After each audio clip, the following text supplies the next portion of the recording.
Sœurs et frères dans le Christ, bonjour et bienvenue à cette méditation. Nous continuons à lire l'évangile de Matthieu au chapitre 22, au verset 1 à 14.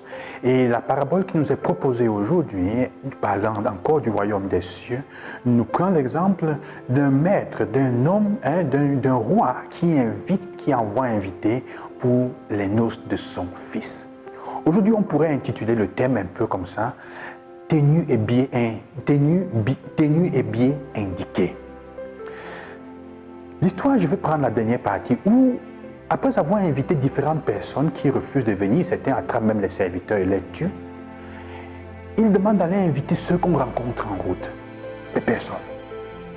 Et ceux-là, quand ils entrent, ils passent un moment et ils se rendent compte qu'il y a un homme dans la salle qui n'a pas d'habit de noces. Ça veut dire quoi? Normalement, dans le temps, quand les rois invitaient pour certaines fêtes, ils envoyaient aussi l'habit que tu devais mettre. Donc, c'est comme si ou il a refusé, ou il a mis son habit, mais en fait, il n'a pas l'habit adapté.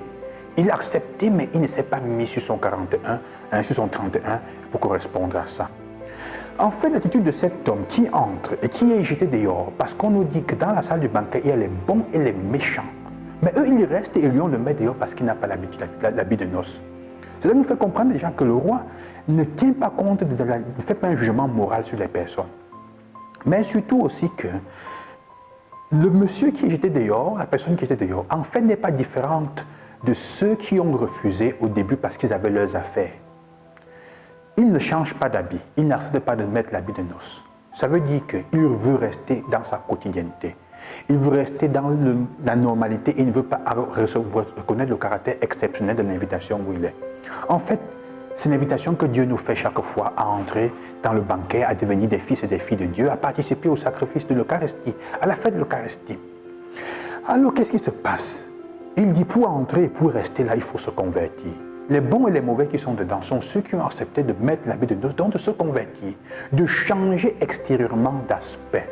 Et on nous dit au début du texte que ceux qui ont refusé n'étaient pas dignes, et même celui-ci ne sera pas digne.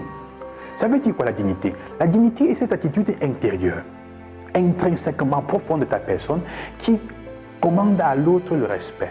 Mais en même temps aussi, c'est la dimension que tu as pour toi-même de respect, de digne et de considération intérieure pour toi-même. Donc il est en train de dire, ils ne sont même pas capables de reconnaître leur manque, leurs besoins pour l'exprimer et accepter l'invitation. Ils n'ont même pas de dignité, ils n'ont pas de dignité, ils n'ont pas pour eux-mêmes. Alors, le monsieur, donc, quand il entre avec l'habit de noces, sans habit de noces, c'est comme aussi une insulte, il n'est pas différent. Il vient là, mais il veut rester dans le quotidien. Il veut se comporter comme avant. Je ne change pas. Et Jésus dit non. Dieu dit non.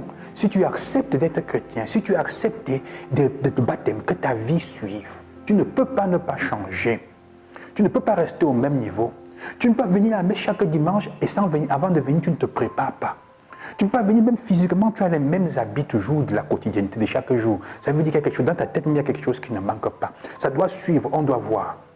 Les bons et les méchants sont ceux qui l'étaient et qui ont accepté, en venant au banquet, de changer parce que leur relation avec le patron va changer. Mais celui-ci, non. Il ne veut pas. Et le texte nous fait comprendre que tu ne peux pas y demeurer. Tu ne peux pas y rester. Tu seras expulsé. Tu vas sortir de toi-même. Donc, frères et sœurs, nous sommes invités à regarder notre vie, à voir comment nous vivons, comment nous avons dit oui à Dieu, nous avons accepté l'invitation. Mais est-ce que nous acceptons de nous convertir?